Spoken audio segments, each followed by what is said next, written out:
Welcome back to another episode of the Beyond the Book podcast.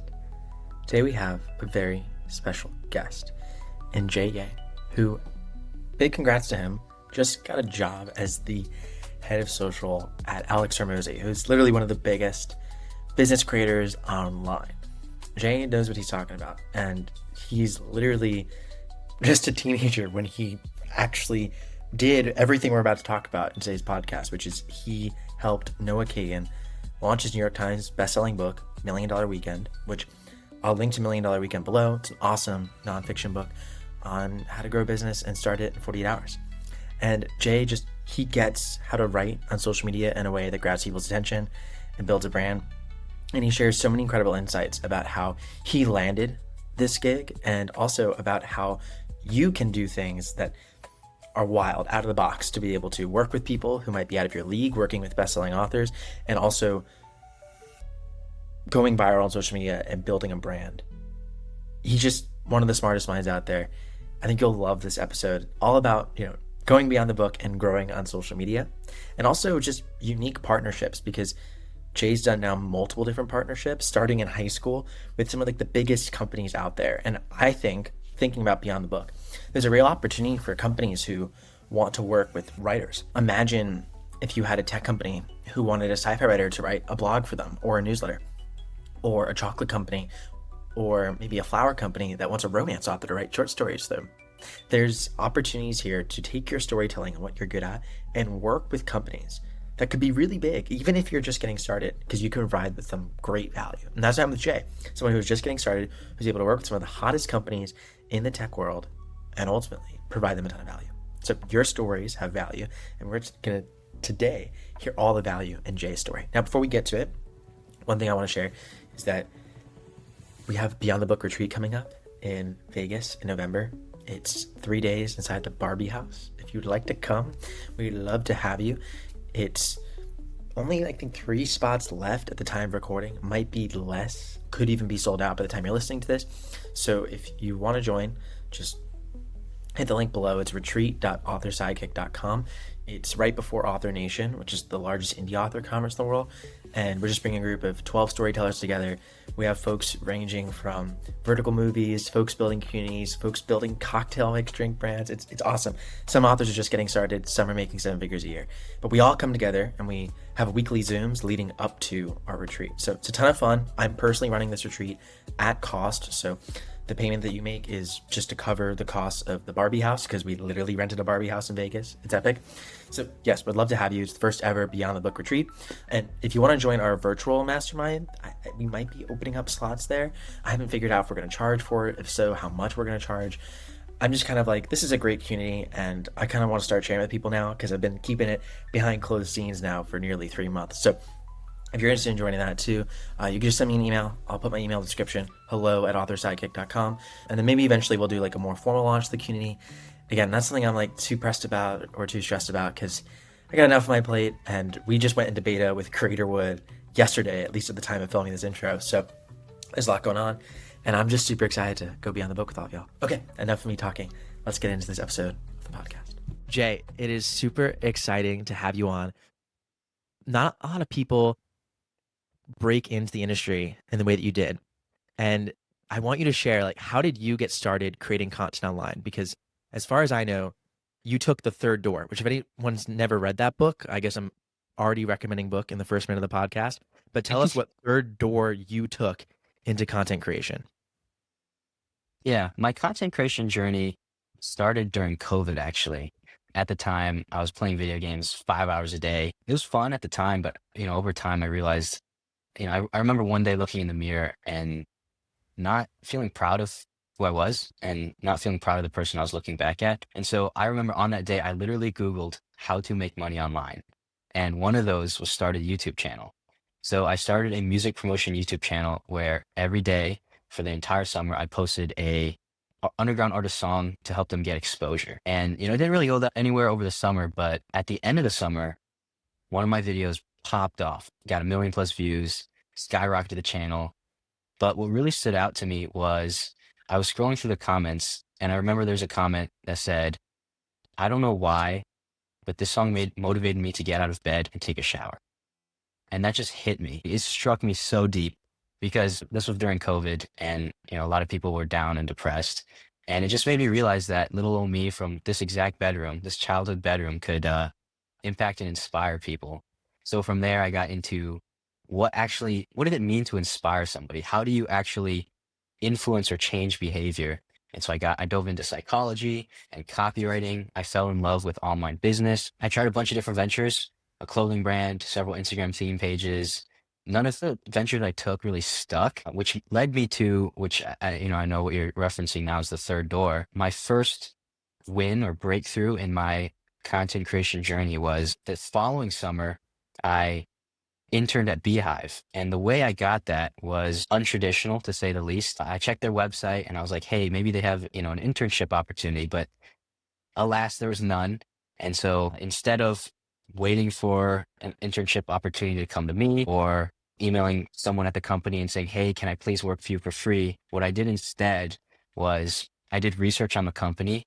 What was their history? Who were the founders? What were their goals? What were the things they were currently working on? And I sent a pitch deck over to Tyler Dank, the CEO of Beehive, actually, with 3 summer project ideas I could do to help them. And I sent it over to him and he loved it. And so that's the approach that I recommend to other young people or even authors as well, is like, how can you do the work up front to show your value? Yeah, no, I mean, imagine reaching out to like a huge best-selling author and saying, hey, here's the collaboration and how I can help you. And just reaching out immediately with that. That's so epic. And I know what you did specifically at Beehive, which for those who don't know, it's a really awesome newsletter company. I actually wrote about Beehive in my top 5 newsletters for authors of 2025 article. So I'll link to that down below if you'll want to read more about my thoughts on Beehive, but they're positive. I think it's a great company. Also has great social media. And you helped a lot with creating that and architecting that strategy. And I'd love to hear just how you approach social media strategy, specifically when a lot of times, me coming from the world of Beast, a lot of other content creators are really focused just on views, right? How can we get as many views and as many eyeballs as possible?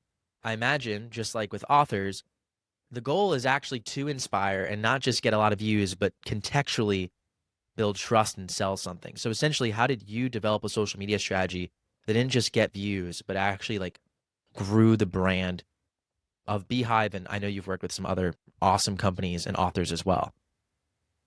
Yeah. The strategy with Beehive was it was founded on this idea that people don't follow brands, they follow people. And so even if you have a company brand like the Beehive social strategy, it's about how can you make that more personal and more engaging. And so the 2 frames I like to say is like you can either create content for tourists or you can create content for purists. And so a Mm. lot of authors, they will get stuck in the creating content for purists. They'll think, everyone knows as much about this specific topic that I've been researching for the last 10 years of my life. And they fail to bridge the gap between what they know and what their audience knows. And so my encouragement to authors is to think about, what's obvious to you is amazing to others. And so how can you not only simplify your message, but also make it more easily understood for the beginners who are just getting into whatever industry you're writing about? Huge. Yeah, totally. And you're talking about simplifying things. I think a huge part of that process is the hook. And I know whatever platform it is, whether it's TikTok, YouTube, X/Twitter, I oftentimes, especially on the video platforms, will look at people's retention graphs and I see this huge drop off immediately, precipitous. And that's a signal to me that the hook just didn't resonate. And it's easy to say, like, create great hooks for your content and you'll get more eyeballs. It's a lot harder to do it in practice. What are your thoughts around creating hooks that go viral? Because I've seen a lot of your personal content. You have hundreds of thousands of followers on social media, and you've had multiple pieces of content, like multiples, get millions of impressions. How do you manage to do that? How do you manage to hook people in? Yeah. There's I've written thousands of hooks for myself, for clients, for all sorts of people on different platforms, Twitter, Instagram, YouTube. I've boiled down a viral hook into a simple equation, which is benefit times relevance times credibility divided by perceived effort. And so Mm. benefit is why should people care? Relevance is who does this apply to? Credibility is why listen to you. And the perceived effort is how easy is it to not only read, but also implement into your life. And so an example of a hook that I did for one of my clients, Noah Kagan, here's a hook that he wrote on Twitter. He said, I was employee number 30 at Facebook. Then I got fired. For a long time, I was bitter that they let me go.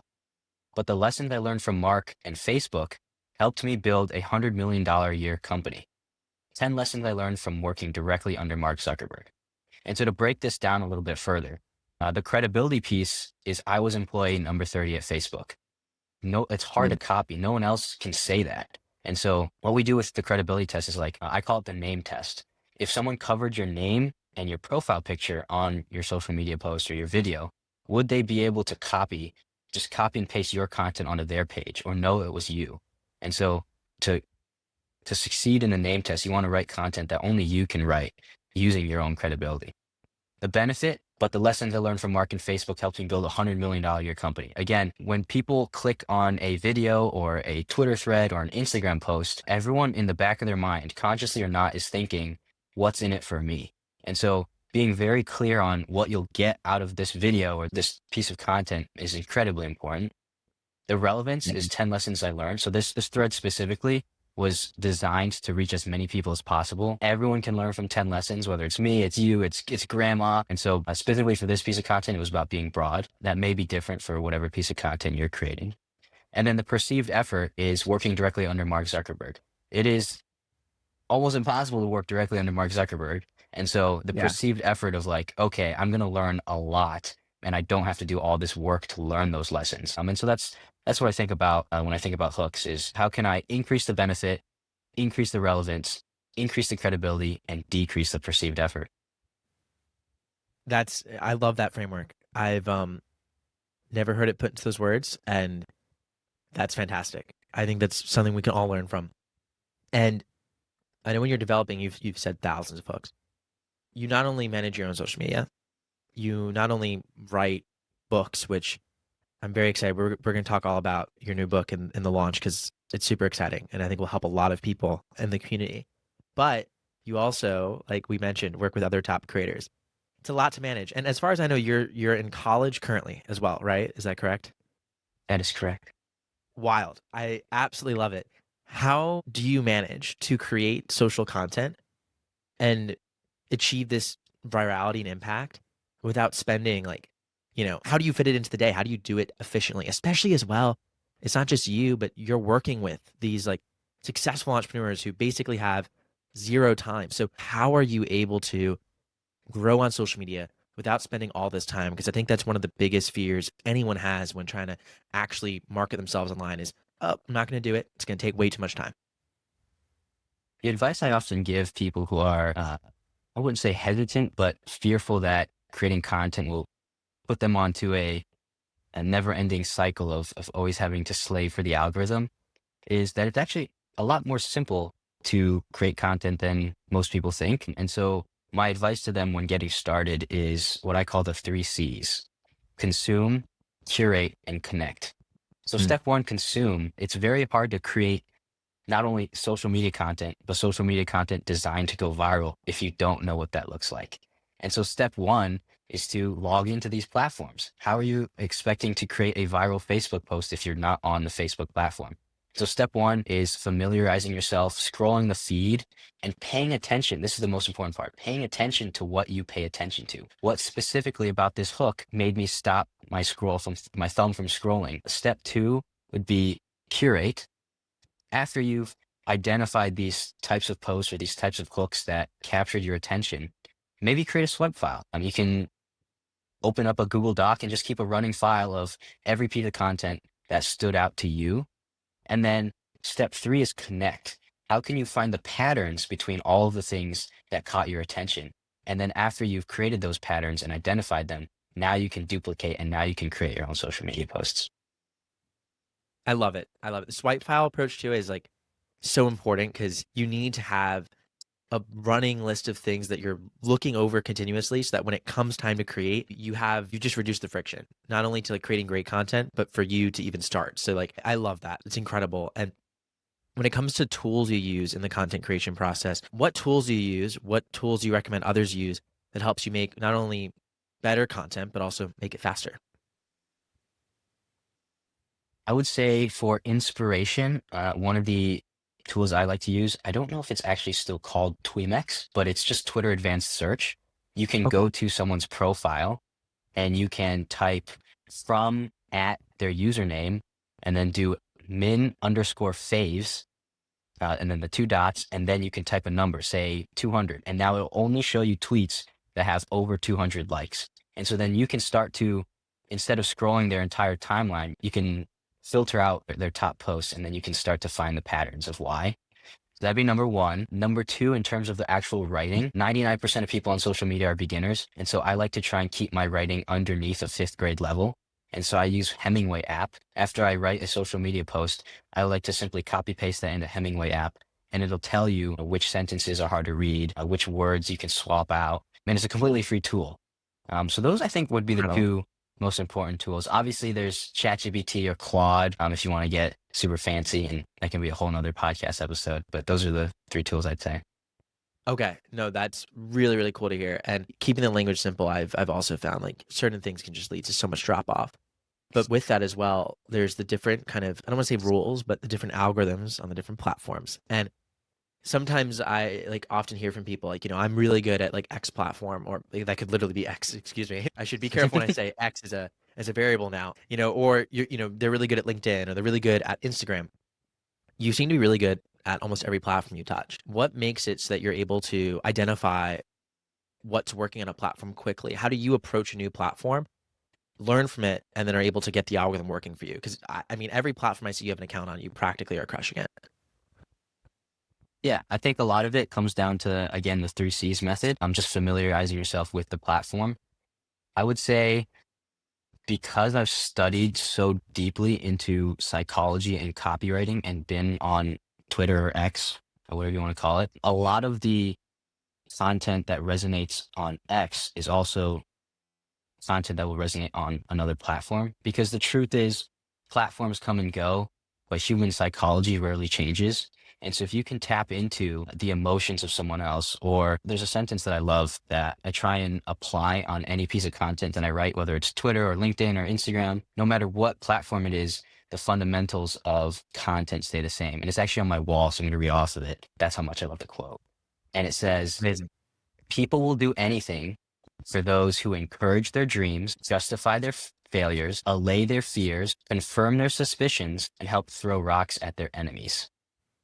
And if you Mm. can align your piece of content with one of those things, encouraging your dreams, justifying your failures, allaying your fears, confirming your suspicions, and helping throw rocks at your enemies, if you can align one of your pieces of content with those, chances are it has a higher likelihood of reaching more people because it resonates. Yeah. Yeah. I love that. I also want that on my wall. So I'm going to ask you where you got that from after this podcast. I love it. I think we all need as creators, like the reminders on our wall, or like the sticky notes. We need to create like, what are these top reminders we need on our wall? That's a good post. I would get hooked into reading that. These are the things you need on your wall. It'll make you change your life. But when it comes to not just now thinking about reach on social, but converting it to book sales, I know you have quite the experience in that. And I know you helped Noah Kagan launch a New York Times bestselling book, which is wild and amazing. Tell me what you can, not about the launch, in terms of what did you learn in the process? And I'm also most curious to hear what you're taking away from that launch and applying to your own book launch, because I imagine the best things you're trying to apply to your own launch. So walk me through that. I have to say, first off, Noah is my guy. I really appreciate Noah Kagan for giving me the opportunity to help out with the book launch. It was a career-changing opportunity. And since then, I've gone on to help several other authors launch their books, and now I'm launching my book. And so the lessons I've learned from that have been instrumental, to say the least. I would say if I had to boil down a successful book launch into one word, it would be intention. There's just, Noah started marketing the book 8 months before it was released. 8 months. Like, I mean, that's insane. And so a lot of authors think like, hey, if I write a high quality book, I'll just let it do its thing and people will naturally find out about it. But the truth is, the launch is part of the book. It's part of the craft of being an author. And so that's not something you can neglect. In terms of like what specifically worked with Noah, there was a lot of, and it's similar to the way I landed my role with Noah and landed my role with Beehive. There's a lot of upfront work. It's about one of the things that Noah did was he created a launch team ahead of time. And so early people who got access to the launch team got behind the scenes access to how the book was written and how the book cover was made and how the marketing was going to go. And the way you access that book launch team was by buying 2 or 3 copies. And so he already knew ahead of time that, hey, I'm going to get 1,000 or 2,000 orders before the book is even launched. So I think that's one of the biggest things I've learned from Noah is intention and realizing, hey, my goal is 1,000 book orders on launch week. How can I now reverse engineer that goal and then take the exact actions to make sure it is a absolute no-brainer, like it's going to happen. And so on launch week, Noah one-on-one texted every single person on the book launch, hey, can you leave a review? And so now that not only did he have book sales that he knew was going to happen, now he had reviews, and that just pushed the book out to further and more people. Okay, amazing. The doing things that don't scale that comes through there, especially the individual texting. Love that. I would love to get a text from Noah. I would probably be more inclined to review the book after that as well. So that's incredible. And with orchestrating these large social channels and these large followings, I know he also has a massive email list. And I'm curious, in a book launch, so many authors are talking about social and email, all these different channels. What channel do you find is most effective in marketing a big launch and actually driving book sales? Because that's the thing we're all after. It's like, where should we be channeling our energy into? Yeah, so Noah brought me on several months before the book launch, and my number one goal was to grow the email list. And the reason for that is because on these different social media platforms, algorithms change. You might be able to reach your entire audience one month, and then the next day, your reach, gets cut in half, and now you can't reach your audience and they don't know that you have a book out. And so we spent a lot of our time pushing people to the email list because we knew that we get a certain open rate percentage and that we would be able to confidently reach a certain number of people. And we actually found that to be true. Of all of the social media platforms that we thought would do well, we thought YouTube would be a big driver of book sales because Noah has 1 million subscribers on YouTube. Yeah. But what we found was that actually wasn't the case. And YouTube was significantly underperformed our expectations. And our email list significantly overperformed our expectations. And so, it's kind of cliche these days. Everyone's got to have an email list. Everyone's got to build a newsletter. But it is true because people are opting in to receive notification and updates from you. And so that bond, that connection is just a lot stronger. Yeah. Wow. That's really wild to hear. And when it comes to like the actual launch, like, and that email list, I think a lot of us as authors, the instinct's just to be like, okay, book's ready. I'll just hit send on the email. I know that great launches are a lot more than just hitting send on one email. And if you can walk me through like how you approach email strategy, because I know you as well have, I think close to 10,000 email list subscribers now on your own mailing list. Yeah, you've got your own list. How are you thinking through your strategy at launch? How do you think through other authors' email launch strategy? Because yeah, it's more than just one email on launch day. I'm pretty sure about that. There's a method that Alex Hormozy talks about, which is the whisper, tease, shout method. And I think that is a fantastic way to start your email launch, which is the months leading up to your book launch, just whispering about your book, little teases here and there. Hey, I'm working on a project in the dark, I'm working on something exciting. I can't wait to share it with you guys, right? Just little things in the PS section fun fact, the PS section is the number one link that gets clicked in email. So if you want someone to click on something, put it in the PS. And actually, that's kind of what I'm doing with my email list now, is I added that. And the PS section always has a link to a funny meme or a piece of content that sparks positive emotion. I'm slowly training my audience to associate clicking that PS link with a positive emotion, so that on launch week, when I launch the book and I put that link in the PS section, more people are likely to click and go check out the book. So that's a little fun fact there. But yeah, the whisper, tease, shout. I'll just skip to the shout because tease is very similar to whisper. Well, we could talk about tease. So tease is basically, to me, it's building in public. So It's what I'm doing on social media now and on the email list now. Hey, the book cover's finalized. Here's a little sneak peek. Or hey, Kagan just wrote the foreword to my book. Or hey, this meme went viral on my book. Or things like that. Hey, have a website that's going to come out soon. I just bought a domain. Things are getting real. And then the shout, yeah, the shout. There's a lot of different elements that go into a successful launch email. But I think the biggest thing is it's not about you. It's about your readers and your subscribers. And so a lot of authors will say, hey, my book is finally out. I've spent the last 3 years of my life and I've worked really hard on this and I would love it for you guys to check it out. That's okay. But what you really want to do is you want to relate to the reader. So what we did with Noah's email is the subject line was 2006. And the first part of the email was his story as a cubicle monkey, right? His story at Intel and how miserable he felt and how he got yelled at when all he wanted was to eat a taco for lunch and, he had to get back to work.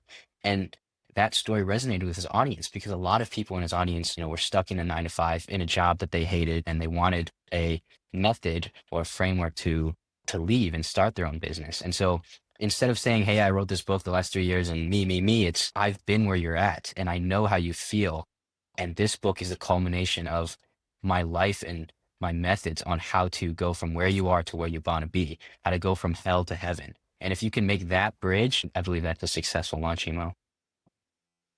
Love it. The story behind the story is so important. There's a great book, I believe it's by the author Kendra Hall, but the title is called Stories That Stick, and it's about the 4 kinds of marketing stories that sell any type of product. And it's really, really important. I recommend reading it. And if not, the 4 kinds of stories are the founder story, which is like your story behind creating it, the customer story, which is obviously like the reviews, the testimonials, which are important to bring in. That's why reviews matter a lot. Then it's the mission, like the impact story, like the future you see, what you're trying to create. And then it's ultimately the team story if it's a bigger company, an actual employee sharing their story. That's not applicable to all authors, but it's definitely applicable to something like Beehive or obviously AppSumo. But yeah, the founder story, the creator story, the author story, very important. Brilliant way to frame it. Now let's talk about your book, because I'm already itching to read your book. And by the time this is out, this should be coming out probably like on your launch week will be when I come out with this. But at the time of recording, it's not out yet. So I'm very excited to read it. And it's called You Can Just Do Things, which I already love the title, but what inspired you to write this book? Tell me the story behind your story. Yeah, the story behind the story is I grew up in a Asian household. My parents weren't tiger parents by any means, but they did have clear expectations.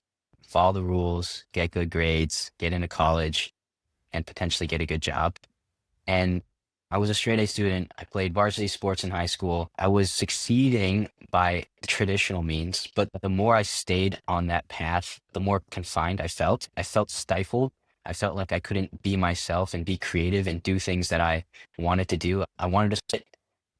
And so You Can Just Do Things is the culmination of my journey taking the permissionless path. After Beehive, I cold emailed Noah Kagan and I sent him a 19-slide pitch deck deconstructing his entire social and email funnel, listing ways he could improve it. And also, I sent him 9 ready to be published pieces of content. All he had to do was hit publish. And so I did the work up front. I landed that role. After that, I started my own marketing agency from scratch. I was in high school. Clients were flying me across the country. I was working with my heroes. And a lot of people ask me, like, how did you do that? And my answer was obviously like, you can just do things, it's possible. But a lot of people bridge that belief gap. And so this book is 20 timeless stories from people throughout history who took that permissionless approach, who realized they could just do things. And this book is hopefully will be a book that inspires more people to realize that they're more capable than they think and that they can just do things. There's an analogy I use in the book, which is most people walk past the door assuming it's locked. They never try the handle. And the difference between those who get what they want and those who don't is that those who get what they want try the handle. They just have the courage to start. And so that's what this book is about. Oh, I love it. It's such an important message. And it's funny. I was actually this week with one of my really great author friends, and when we were talking, the theme kind of kept coming up around She's got all these great ideas, amazing things to do, and that you can just do things point. The belief in herself being able to do it was what was holding her back. And it's hard. It's a really hard thing to get over or really to overcome that belief gap. What's helped you do that? And in the 20 stories that you've studied throughout history, I imagine we're not just born confident world overtakers. Like you have to become it in a certain sense. So what's helped you and these other folks become the folks who can just do things? There's a story that I talk about in the book.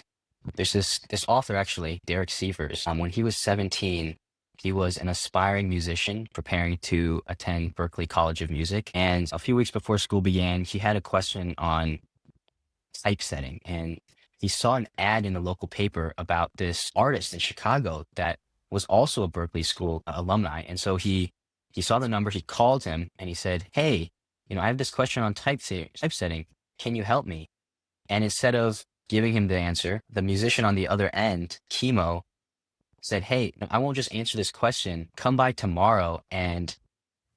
my apartment tomorrow and I'll teach you the entire curriculum." And so Derek obviously said, "Why not?" And so the next day he did it.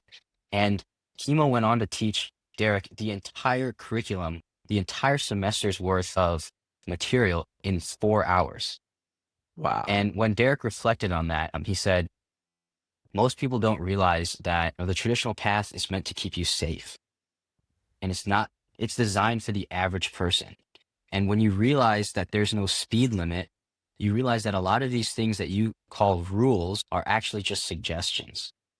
And that story stood out to me because a lot of times we think that we shouldn't do things because those in our life also haven't done things. And so we prevent ourselves before we even start. And so that mindset shift that there are no rules, there are no speed limits, that a lot of the things that we think are rules are suggestions. And if it doesn't defy the laws of physics, then we probably can do it. I I love that. And I personally completely agree with it. But I also know or have a sense of what some folks listening may feel like. And I think we've all been in these shoes. But if you're listening feeling like, I get that it's possible. I understand it's possible. But you're brilliant, you're young, you've got incredible talents. And so does Derek, and so does insert X name and Y name and Z name. But I don't believe I do. What do you say to that person who believes that it's possible, but not possible for them specifically? That they can see it happening, they can see all of it, but they're like, yeah, but I'm not good enough. We often think that success is reserved for others, that the people who have gone on to achieve great things had this uncanny ability or incredible talent or skill that we don't have. But oftentimes that's not the case. Taylor Swift was not Taylor Swift when she was 14. She was a young teenager who she dreamed of having a music career. Derek Sievers wasn't this super talented genius whiz kid. He was 17 and he had dreams and he didn't know if he could do it. The advice I'd give to somebody who believes they can do something but don't know how is do so much work, it's unreasonable to fail. Do so much work, it's unreasonable to fail. And so when I cold emailed Noah, the thought behind my going on in my head when I applied was, how can I make this a no-brainer for him to say yes to me working with him?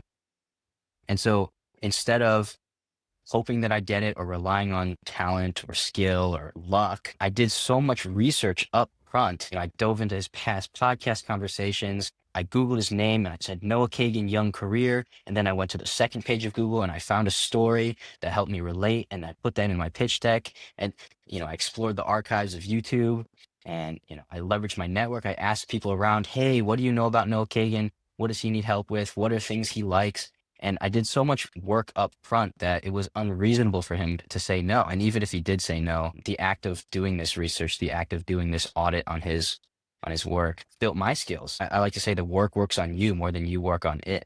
And by going through this project, I built the skills in the portfolio that even if he said no, I could take these skills and apply it to something else. Love it. I love it. I have one last question on social media strategy. which I'll save for the very end. But before we get there, can you share with us where we can find your book? Because I want to read it. By the time this comes out, I probably will have already read it because I'm that kind of guy who just reads a book or two a week. But why don't you share with us where we can find this book and where we can find you online? So this book will be available on Amazon. You can just do things. It'll also be available on the website that I'm creating right now, which is you can just do things book.com. Love it. And you can find me on social at JYangInspires, Twitter, LinkedIn, Instagram. Shoot me a connection and I'd love to follow you back. Amazing. Amazing. I will link all of that in the description so you can find it, whether on YouTube or Apple Podcasts, Spotify. And to end it off, I have one final question for you, which is you're a very inspiring man. We talked about all the things going right. Great book launches, viral social media posts, incredible deals. But we know it's not always that way. What have you done to troubleshoot, whether it's a book launch or a specific email campaign or a specific post or a set of posts not going your way? Essentially, what do you do when things aren't going as you planned? How do you shift course? How do you iterate? What's your approach? Yeah, the approach I like to use is something I learned from Noah Kagan, which is test then invest. And it's about viewing a lot of your projects and activities as experiments. And so, for example, let's say we put out a social media post and it bombs. Now we knew that was a test, and so we won't invest any more resources or time into creating a similar post. And so instead, we'll look at it as if we were scientists. We'll have an hypothesis on why it failed, and then we'll test that hypothesis on another post. And over time, just like a scientist gets better with their hypothesis, we get better with our social media posts. We test, test, test, and then invest and double down on the things that are working and cut the things that aren't working, which is this very oversimplification, but a lot of it is in the data and analyzing what's worked and what's not. Dude, amazing. I love it. You are incredible. I'm so grateful that you came on to the Beyond the Book podcast. You are an inspiration. And yeah, as I said, find the link description to read You Can Just Do Things. And thank you so much for your time, Jay. Thank you so much for coming on. Appreciate you having me on, Michael. And that was it with Jay Yang. You got to read his book, You Can Just Do Things. It's awesome. It just came out like shortly after we recorded. So it's live now and you can read it. I think it's super inspiring to just see what's possible. And I'm really grateful for Jay being on the podcast. So thank you for listening. We'll have another episode next week. We got a few awesome interviews that are recorded. So I'm really, really excited. If you have any guests you'd like to come on to the podcast, let me know. The whole goal of this podcast is to share insights that help you grow your publishing career, that help you turn your stories into an empire and succeed in the future of publishing. So I'm just grateful I get to learn with all of y'all. I have some pretty exciting stuff coming up. We'll be launching the Readers First Challenge soon, which will be coming out of beta. It's basically a course designed to help you sell your book before you write it and go through a process that helps you build an audience, build a community so that you can write the stories they love without wasting tons of time, tons of money, and getting super stressed. So it should be a great program. It's coming out 6-7 weeks. So stay tuned for that. But in the meantime, thank you so much for listening. Hope you all have an amazing rest of your day. And as always, don't forget, together, we are boundless.